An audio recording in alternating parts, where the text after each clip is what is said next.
Poor girl thought she had no father. Until a millionaire CEO appeared at his birthday party. The fluorescent lights buzzed faintly above the small school cafeteria. Streamers made of construction paper sagged from the ceiling, curling at the edges from humidity. It was birthday month at Willow Creek Elementary, the once-a-month celebration where cupcakes were shared and parents came to take pictures. Eleanor Brooks, or Ellie as everyone called her, sat quietly at the end of the decorated table. A single cupcake with pink frosting stood in front of her. One candle. No balloons. No gift. No one by her side. Every other child had a parent or two. Some had older siblings, uncles, aunts. Ellie had no one. Her great-aunt Darlene had called the school in the morning, apologizing. She had to work an extra shift. Still, Ellie smiled. She always smiled. That was her secret. The best way to hide the hollow space inside. Her teacher leaned over and gently lit the candle. "Happy birthday, sweetheart. Make a wish." Ellie looked around, saw the clapping and laughter of the other families, then turned her eyes to the flame. She took a breath. Just as she was about to blow it out, the cafeteria door creaked open. A tall man in a tailored suit stepped in, scanning the room like he'd walked into the wrong world. His shoes clicked awkwardly on the polished floor as he froze in place. Ellie's eyes met his. She didn't know him, but he knew something. His expression cracked. The flame wavered, and Ellie blew it out. The man, Miles Donovan, stood rooted in place. He looked at the girl as if struck by lightning. Same eyes, same expression as Claire. The woman he once loved. The woman he left behind. And in front of everyone, this stoic, polished CEO who graced the covers of magazines broke down. Not loudly, not dramatically, just silently. A tear, then two. The weight of years pressing down all at once. He didn't know what he was doing there, only that he had to see her. A week earlier, a letter had arrived, handwritten. No return address. Inside, just one sentence. "You have a daughter. Her name is Eleanor. She turns 7 next Thursday." It came from an old friend, Michael Langston, a college roommate he hadn't spoken to in over a decade. The message ended with, "This isn't revenge. It's justice. You deserve to know." Miles had read the note 10 times before folding it into his coat pocket. Claire was gone. He'd found that out years too late. But a child? He hadn't wanted children. That was the lie he told himself. Too much to lose. Too many ways to fail. After all, what kind of man walks away from a woman he loves simply because success seemed more urgent? The kind who ends up rich and alone. Now he stood here, in a room full of strangers, watching a little girl celebrate by herself. "Hi," Ellie said, softly looking up at him. "Are you someone's dad?" He swallowed hard, realizing she didn't recognize him. Of course she wouldn't. "Not today," he said, kneeling to her level. "But maybe I could sit with you? Just for a minute?" Ellie shrugged and pointed to the empty seat beside her. "Sure, you can have a bite of my cupcake if you want. Nobody else wants the purple frosting." He smiled. "Purple's my favorite." For a few quiet minutes they sat together. She talked about the drawing she made for art class. A house with a big tree and a dog she didn't have. He listened like it was the most important boardroom briefing of his life. When the event ended, and the other parents scooped up their kids, Miles stood and asked, carefully, "Would it be all right if I walked you home?" Ellie paused. "My aunt says I shouldn't go with strangers." "That's a smart rule," he nodded. "Maybe I'll just walk a few steps behind then." Ellie thought about it, then nodded. "Okay. But you have to promise to stay in the shadows like a spy." He chuckled. "Deal." As they left the school, Miles kept his distance, unsure, unsteady, but unwilling to walk away. He had spent a lifetime making bold moves in boardrooms and markets, but nothing had ever felt this risky, or this right. Eleanor Brooks lived in a small second-floor apartment above a laundromat that always smelled like warm detergent and overcooked rice. Her great-aunt Darlene had taken her in when she was barely 2. Darlene was not the hugging type, nor the singing lullabies kind of guardian, but she was fiercely protective and made sure Ellie had everything she could afford: food, clothes, safety, and honesty. She was also the kind of woman who had seen enough heartbreak to recognize it walking down the street. When she saw the tall man in the expensive car waiting outside the school the next day, not trying to be noticed but not exactly hiding either, she knew something was off. When Ellie mentioned that the man with the shiny shoes walked her home like a spy, Darlene's instincts kicked in. 3 days later, Miles knocked on their apartment door. He wasn't dressed like a billionaire this time. No tie, no cufflinks, just jeans, a button-up, and tired eyes. Darlene didn't even say hello. "You got 2 minutes. Talk." Miles took a breath. "I believe Eleanor is my daughter." Darlene blinked once. "You believe? You don't know? I did a test, discreetly. The results came in yesterday. She's mine." The air thickened. "Claire never said a word," Darlene muttered. "She never even spoke your name." "I never gave her the chance," Miles admitted. "We were young. I left. For a job. For a life I thought I wanted." Darlene crossed her arms. "And now you're what? Redeemed?" "No," he said. "Just ready to stop running." Darlene looked him over like someone assessing storm damage. She saw the weight in his eyes. Not the guilt of a man caught, but the regret of a man too late. She nodded slowly, not out of trust, but out of curiosity. "She doesn't know." "I figured. She's doing fine. We don't need money." I'm not here for that," he said, hands in his pockets. "I'd like to know her, if you'll let me." Darlene paused, then pointed to a worn armchair near the window. "You can come by Saturday afternoons. You bring a book. She'll bring one too. If she likes you, maybe we'll talk about more." That Saturday, Miles arrived with a copy of Charlotte's Web. Ellie picked the BFG. They didn't talk much at first. They just read, in the same room, with long silences and soft page turns. Over time, things changed.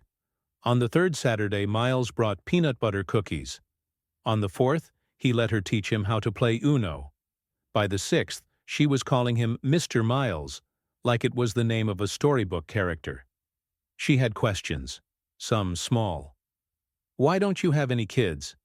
He smiled. "I guess I was waiting for the right one." Some questions were harder. "Did you know my mom?" His throat tightened. "Yes, I did." "Did you love her?" Miles looked at her honestly. "More than anything. I just didn't know how to show it back then." Ellie looked down at her drawing, a tree with 3 stick figures underneath. She added a 4th. Carefully. At work, Miles changed too. His assistant noticed he left meetings early on Saturdays. His driver noticed he smiled more. And when a reporter asked him what motivated his recent increase in school donations across the city, he simply said, "It's time to invest in futures that matter." He never tried to force a role. He never said, "I'm your father." He let her lead. And little by little, Ellie began to look for him at the school gates, to ask if he could come to her spelling bee, to sit next to him at lunch on Tuesdays. Darlene still watched like a hawk, but even she had softened. One evening, Ellie fell asleep with a crayon in her hand and her notebook open. Darlene picked it up to keep it from smudging, and saw the words written at the top of the page. "Me and my dad." The more Miles showed up, the more real it all became. Ellie began saving her best stories to tell him. She'd draw pictures of him as a superhero, cape and all, and tape them to the fridge. "Mr. Miles saves the world," she called it. But the closer they got, the more fragile it all felt, like something that could break with a single word. It started small. A news article surfaced online. Pharma tycoon Miles Donovan spotted at local school. What's the connection? The image was blurry, taken from behind a chain-link fence, but clear enough to identify Ellie at his side. Miles shut it down quickly. His PR team issued a cold, factual statement about community outreach. But Darlene noticed the way Miles flinched when he read it, the way he lingered too long outside the apartment building before going in. "You scared?" she asked him quietly. He nodded. "Of a lot of things." Ellie noticed too. One day, she asked why he looked sad. He lied, said it was a work thing. But Ellie was sharper than most adults. That night she asked Darlene, "Is Mr. Miles my dad?" The question hung in the air like a dropped dish. Darlene didn't answer. She just stared at the girl's wide, expectant eyes, then slowly walked into the kitchen and turned on the kettle. The one thing she always did when she didn't know how to speak. Ellie didn't ask again. But she didn't forget. The next week, Miles invited them both to his private birthday celebration, a quiet evening at his home in the suburbs. He promised no reporters, no speeches, just a small dinner, cake, board games. "Just the three of us," he said. Darlene almost said no, but Ellie's eyes lit up in a way she hadn't seen before. She even picked out her own dress from the thrift shop window, a light yellow one with a tiny bow on the chest. They arrived early.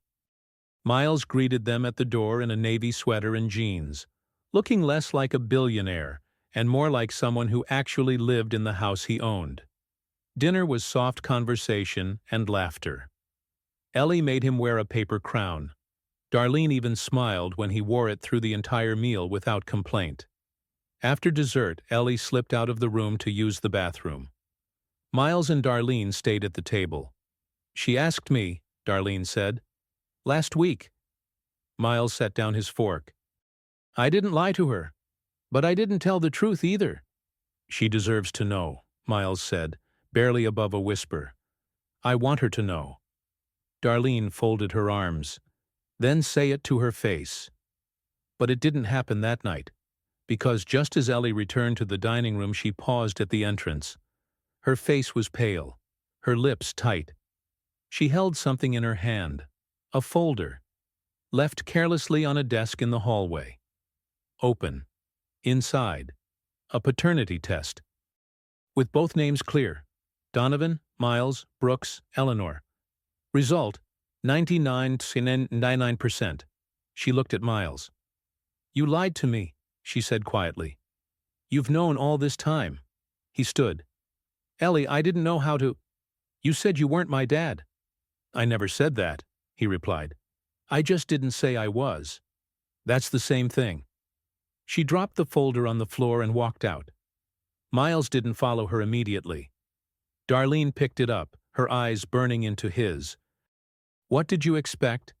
That you could just sneak into her life, play the hero, and never tell her the truth?" "I thought I had time," he said. "I thought I could earn her trust first."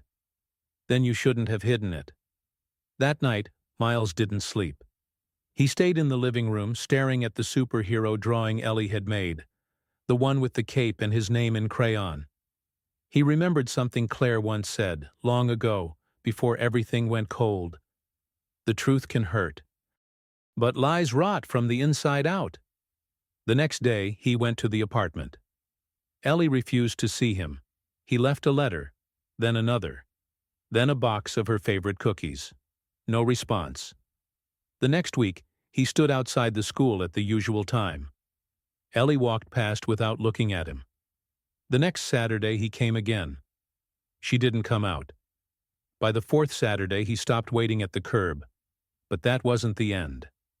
The silence between Ellie and Miles stretched into weeks. At first, she refused to even say his name. Then she stopped mentioning Mr. Miles at all, as if the pages of that chapter had been torn out completely. But Ellie had questions, and Ellie was the kind of child who didn't let things sit without answers. Late at night, when Darlene thought she was asleep, Ellie pulled out the folder she'd secretly kept, the one with the paternity test. She didn't understand all the words, but she knew enough. Enough to feel the weight of it settle in her chest. Darlene, meanwhile, was facing her own storm. Miles had sent one final message. Not to Ellie, but to her. A voicemail. I don't deserve forgiveness, but I do know this. I never wanted to walk away from her again. I just didn't know how to stay. Darlene replayed it more than she cared to admit. Because the truth was, despite her guarded nature, she saw something in Miles that Ellie needed. Not perfection, not gifts, not even protection. Just presence. Real, honest presence. But trust broken is slow to rebuild. Meanwhile, Miles had turned inward. His days became mechanical. Meetings, phone calls, stock reports. But the spark was gone. His assistant noticed it. His investors noticed it. The boardroom shark now moved like someone trying not to drown. He stopped attending galas, stopped doing interviews.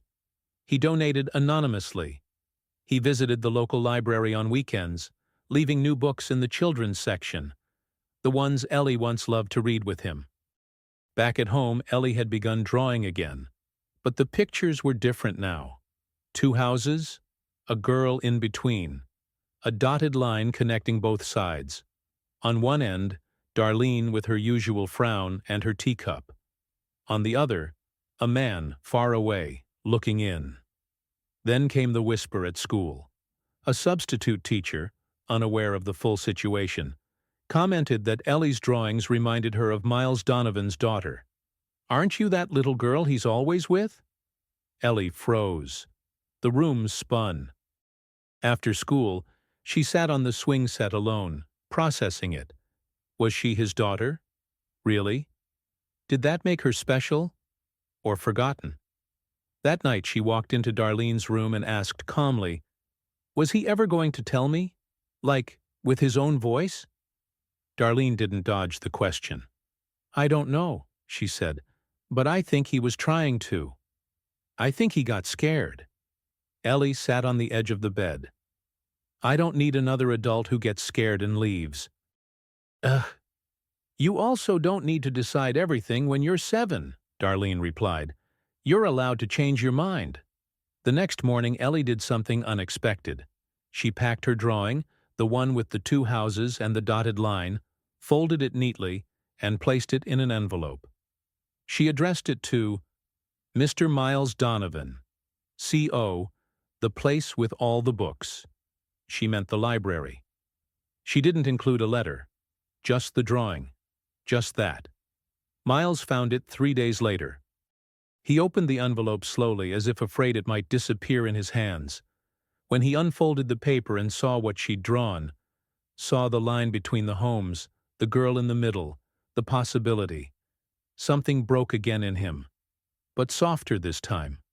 Less of a collapse, more of a clearing. The very next weekend, he didn't wait outside the school. He didn't send more gifts. He showed up at their door. Not with balloons, not with apologies. Just a blank piece of paper and 2 crayons. "Do you think we could draw something together?" he asked. Ellie looked at Darlene. She gave a small nod. Ellie pulled out a chair. The Saturday drawing sessions became their new ritual.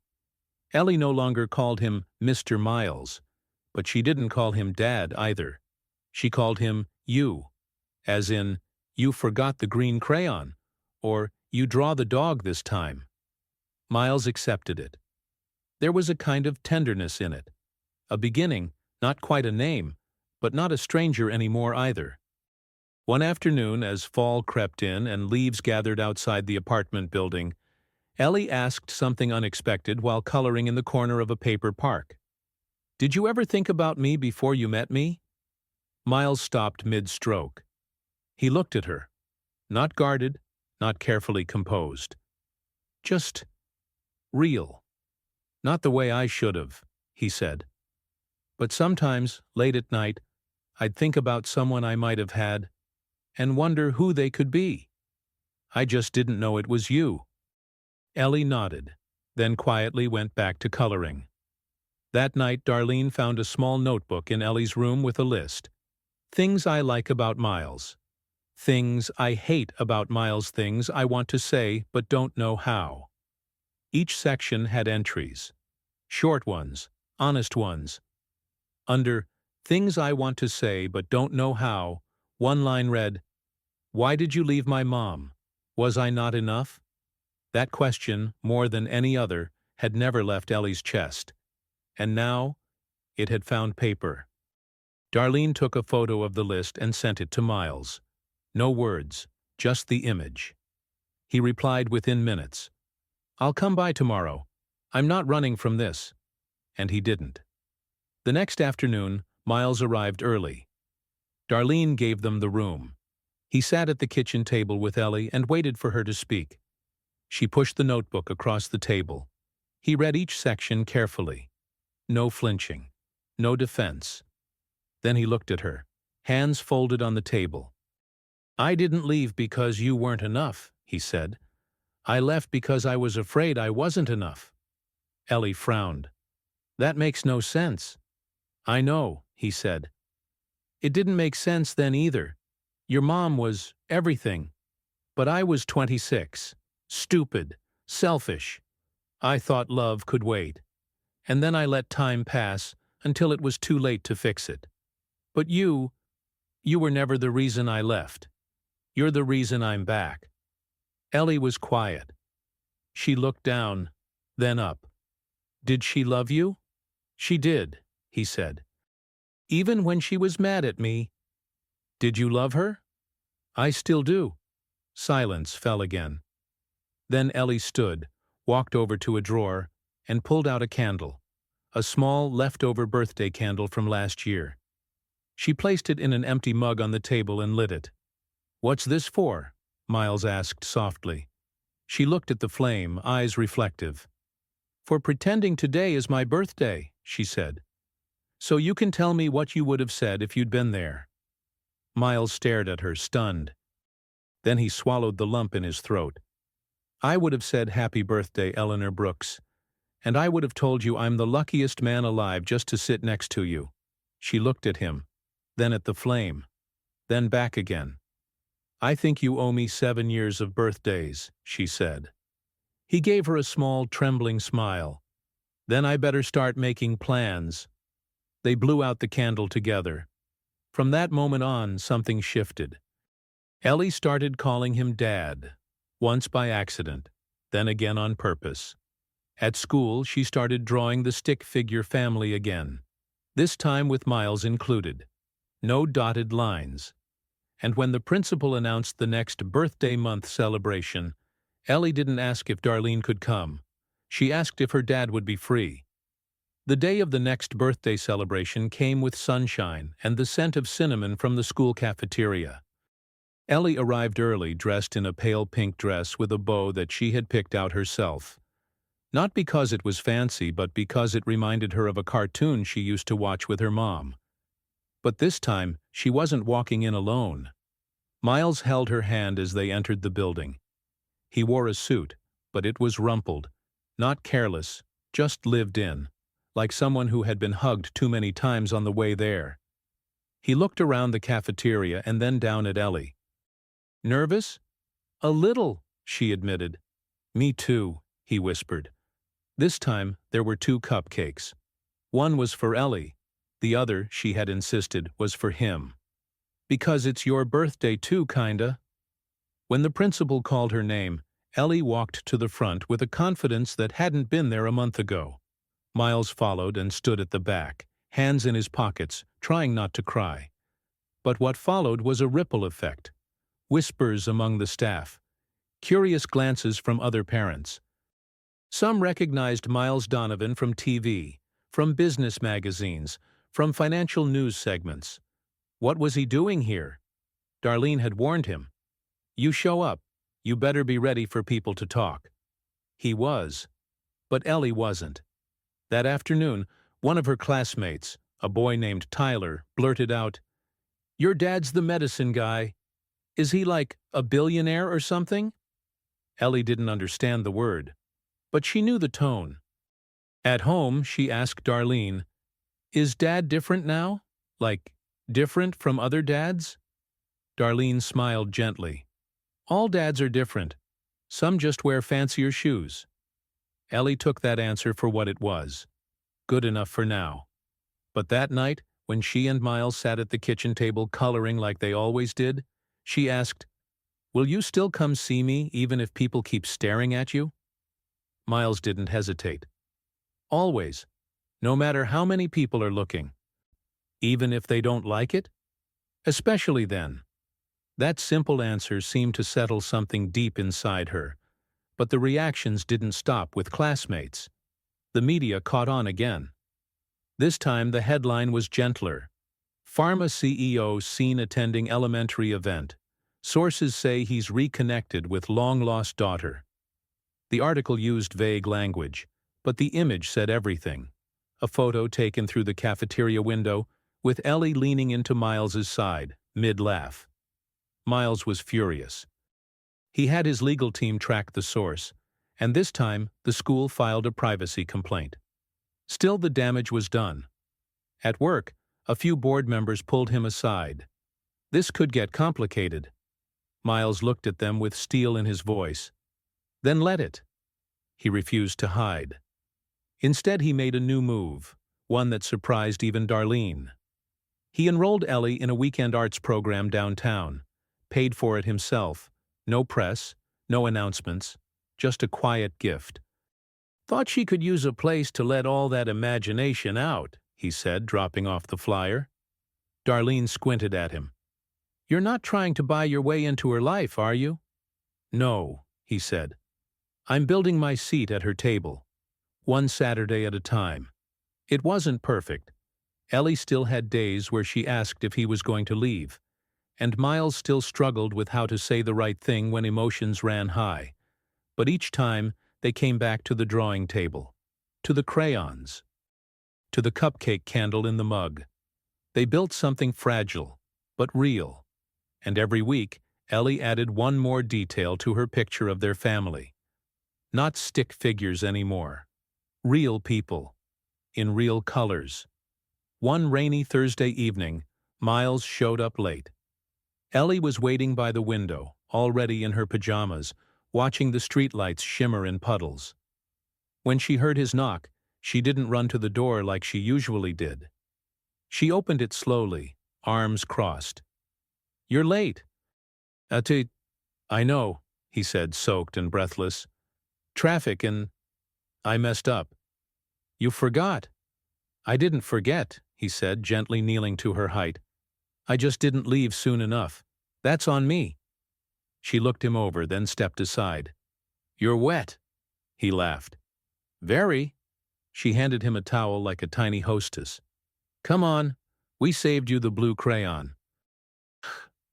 That night, as he helped her finish a drawing of a girl riding a dragon in a business suit. "That's me when I grow up," she said. Miles realized something. She had begun to see the future again. Not just what had been lost, but what could be built. The art class downtown only accelerated that. Ellie had never been the loudest in the room, but in that studio with paint under her fingernails and her hair tied up in a messy knot, she became someone brighter. Miles came to watch one day and stood quietly in the back. She didn't notice him at first. Not until she lifted her brush and looked back with a smile that said, "I knew you'd come." And he always came. Quietly, without fanfare. Until the day he didn't. That Saturday morning, he sent a message to Darlene. "Flight delay, emergency board meeting in San Diego. Tell her I'll make it up to her." Darlene read it, sighed, and debated whether to say anything. But when Ellie came into the kitchen, dressed and ready with her sketch pad in hand, she noticed the disappointment before a word was spoken. "He's not coming?" "No, sweetheart. He got held up. Something important." Ellie was quiet for a moment. Then, "Am I not important?"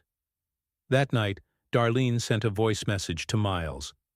Not angry, not bitter, just honest. She didn't cry. That's almost worse. She just said she'll stop waiting next time. Don't let that become her habit. Miles listened to it on the tarmac, just as his flight was being called. He looked at the boarding pass in his hand, then at the storm clouds gathering outside.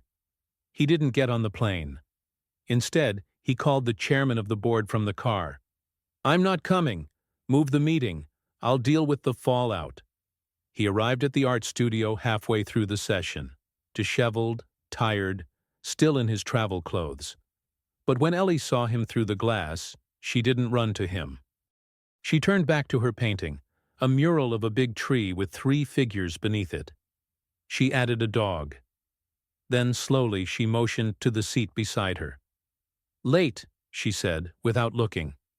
"I know," he said, "but not gone." She handed him a brush. "Then help me finish the sky." From that moment, something shifted. Miles didn't just make time. He prioritized it. He set hard boundaries at work, stepped down from several corporate boards. When his assistant questioned the changes, he simply said, "Legacy is more than numbers." At home, Darlene saw the difference too. He started showing up for things no one expected. Parent-teacher nights, library fundraisers, Ellie's first piano recital where every note was off-key, but every clap from him was real. He stopped being the dad who came back and became Ellie's dad. It wasn't smooth every day. Sometimes Ellie had nightmares about losing him again. Sometimes Miles said the wrong thing and tried too hard to fix it. But every time they talked, every time they stayed. And Ellie began to grow in ways no one had seen before. She wrote stories. She painted memories. She even entered a local contest and won second place for a short illustrated book called The Girl with Two Birthdays. On the last page, a little girl sits between an old woman and a tired-looking man with a tie on his head, blowing out 2 candles. When asked what the title meant, Ellie said, "One birthday is when you're born. The other is when you figure out who you are." Spring came early that year. The trees outside Willow Creek Elementary bloomed before the last frost had a chance to settle. The air smelled of chalk dust and daffodils. Ellie, now in the 2nd grade, had changed in ways so subtle they were easy to miss. Straighter posture, longer silences before she spoke, more why questions than what. She was growing. And with growth came new challenges. One afternoon a permission slip came home in her backpack, a form for the school's annual Fathers and Families picnic. A tradition. Games, sandwiches, kite flying, a photo booth. Darlene read it first. She folded the paper and slid it across the table to Miles without a word. He unfolded it slowly, understanding the weight in her silence. "This could get messy," he said. "She's been asking," Darlene replied. "She doesn't say it straight. But I know when she's hoping for something." Miles nodded. "Then I'll be there." The week leading up to the picnic was filled with subtle tension. Ellie was excited, but guarded. She kept asking odd questions. What if other kids don't have dads? What if you have to leave in the middle? Do you even know how to fly a kite? Miles answered all of them the same way. "We'll figure it out together." Darlene stayed neutral, but she watched closely. She'd seen too many men in her life promise things they didn't fully understand. The day arrived. Miles showed up in a soft gray hoodie and jeans. No designer labels, no entourage, just a homemade sandwich in a paper bag and a nervous smile. He and Ellie found a spot under a tree, laid out a blanket, and joined the other families. There were stares. Some of the other fathers recognized him. A few whispered. One came over to make polite conversation, clearly more interested in the man's net worth than his parenting skills. Miles kept his answers short, redirecting every conversation back to Ellie. They played frisbee. They drew chalk pictures on the sidewalk. They ate string cheese and peanut butter crackers like it was gourmet. And when it came time for the father-daughter photo booth, Ellie hesitated. She held the small photo strip template in her hand, fingers curling around it like a secret. "Do we have to?" she asked. "No," Miles said, "but I'd love to." She looked at him. Really looked. Then she led him by the hand to the booth and picked out two ridiculous hats, a pirate's tricorn for her and a pink feather boa for him. They laughed so hard the photographer had to wait between shots. The photo strip came out slightly crooked. In the first frame they were awkward. In the second, Ellie was smiling. In the third, Miles leaned in close and kissed the top of her head. In the last, they were just holding each other. No posing, no trying. Just them. Later that night, Darlene pinned the strip on the refrigerator beside Ellie's drawings. Right underneath it, Ellie had written one sentence in purple marker. "This is my favorite birthday." Because even though no candles had been lit that day, something had been celebrated. Not the day she was born, not the day they met, but the day they both chose to stay. June 3rd arrived like a whisper. No parades, no announcements, just a quiet Saturday that happened to mark exactly 1 year since Ellie blew out a candle alone in a cafeteria full of strangers. This time, things were different. She woke up to the smell of pancakes and fresh strawberries, a rare luxury in Darlene's kitchen. The table was set with mismatched plates, a hand-drawn birthday card, and a small purple box with her name in silver lettering. Miles was already there, sleeves rolled up, attempting to flip a pancake without burning it. "You're cheating," Ellie said, yawning as she entered. "How?" "You were supposed to wait for me to open presents." He held up his hands. "I haven't touched anything. Scout's honor." She walked over to the table and lifted the lid of the box. Inside was a silver chain with a small charm, 2 interlocking hearts. One larger, one smaller. No logos, no price tag. Just something simple. She didn't say anything at first. Then, "I want to wear it today." "You sure?" "I'm sure." They didn't need to say where today meant. The school had made a last-minute exception. Ellie could bring 2 guests to the monthly celebration, even though technically she'd already been celebrated the year before. Principal Miller made a quiet point to mention, "Some birthdays deserve a second chance." Ellie wore her new necklace with a light blue dress. Darlene wore her Sunday sweater. And Miles? He wore the same wrinkled navy suit from their first meeting, the one that had somehow become a symbol of everything undone and then mended. This time, the celebration was outside. Paper lanterns hung from tree branches. Folding tables were covered in plastic tablecloths. There was music, lemonade, and enough cupcakes for every child to eat 3 if they wanted. But Ellie only wanted 1. She held it in her hands, just like last year. 1 candle, purple frosting. And then she did something no one expected. She walked up to the microphone near the front and tapped it gently. Everyone turned. "Hi," she said, suddenly shy. I just wanted to say something, really quick." She cleared her throat and looked down at the cupcake. "Last year I blew out this candle by myself. I thought that was just how things were. But this year, I'm not alone." She looked directly at Miles. "And I'm not mad anymore, because now I know he came back, and he stayed." There was a pause, a long one.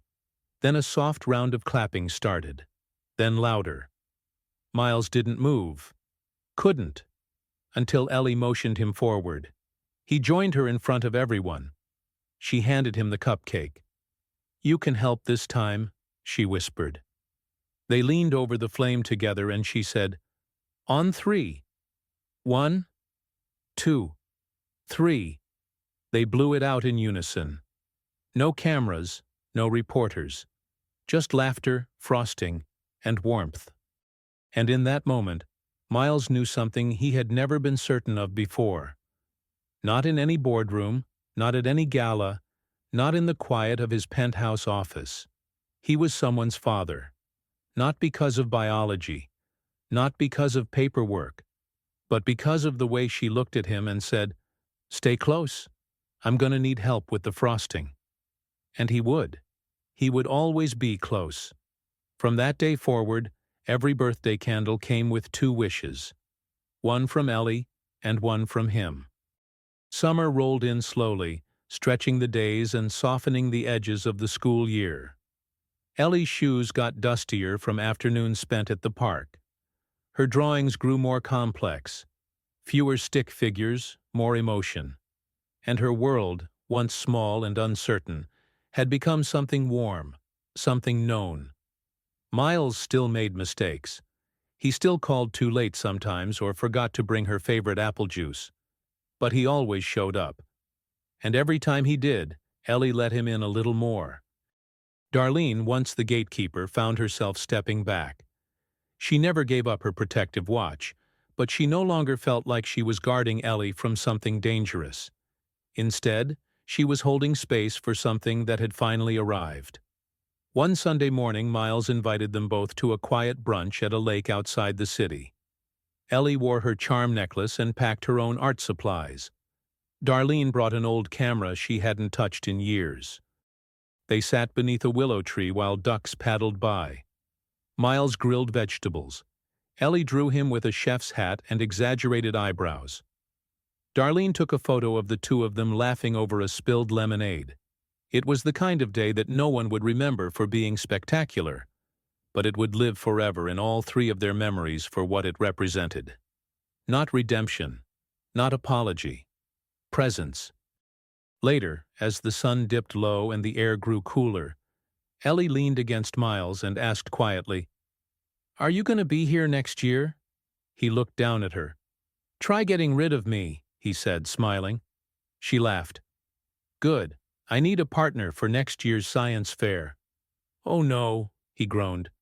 "Is it one of those volcano projects?" "Worse. It's about the human heart." He raised an eyebrow. "You sure I'm qualified?" Ellie nodded. "You know more about it than anyone I've ever met." He didn't answer right away. Instead, he pulled her close and kissed the top of her head. And in that silence, in that unspoken moment of certainty, a year's worth of heartbreak, repair, hope, and healing settled into something solid, something permanent. A year later, another birthday arrived. Ellie stood in the school cafeteria again, a little taller now, missing one front tooth, with a paint stain on her sleeve and her father's watch wrapped around her tiny wrist like a bracelet. When the candle was lit, she didn't wait for the teacher's cue. She turned to Miles. "Ready, Dad?" He smiled, steady and certain. Always. Together, they blew out the flame. Not to erase the past, but to celebrate the future. This time, the photo on the school bulletin board had a new caption: Ellie and her dad. If this story touched your heart, take a moment to reflect on the people who've shown up for you, even if it took them time to get it right. Sometimes the most powerful families are the ones we build through second chances and quiet promises kept. Share this story with someone who believes in the power of reconnection, and let us know in the comments. Have you ever been surprised by someone who came back into your life and stayed? And if you want more stories like this, full of healing, emotion, and hope, don't forget to subscribe and stay with us.